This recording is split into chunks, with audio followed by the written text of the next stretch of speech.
governor says there are multiple options on the table for a tuition freeze on UW campuses. This as the Board of Regents sends him a budget request for the UW system. Our political reporter Jessica Arp has the very latest update on what's in store for the UW. Jess? Well, yeah, the governor has put 4 years of tuition freezes in his prior budgets, and he's indicated that this one will be no exception. But UW system president Ray Cross tells us he's arguing for, and the governor may be considering, something different. What we'll be discussing today is a reasonable request and a reasonable approach to what we need as a system. A request for $42.5 million over the next 2 years from the state to fund new programs across UW campuses will now go to Governor Walker for his consideration. The proposal also asks for the Board of Regents to handle tuition decisions rather than the governor or legislature. Their priority is affordability as well. However, we can't let it jeopardize quality, and that's the part that's important.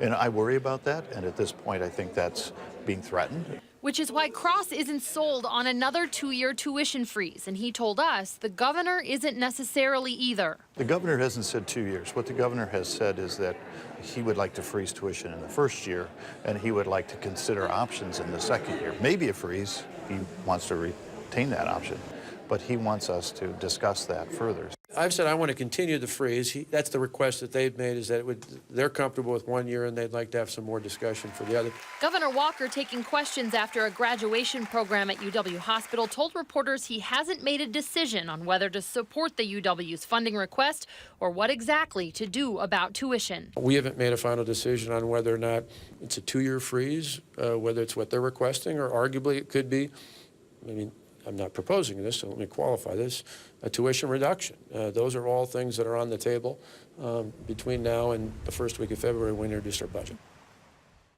Now, as for funding the UW system, Walker said he'd entertain new money if it was tied to performance standards like time of graduation, students to graduation, or the number of graduates in high-demand areas. That is all still to be explored. Jessica Arp reporting in our news center tonight. Thank you, Jessica.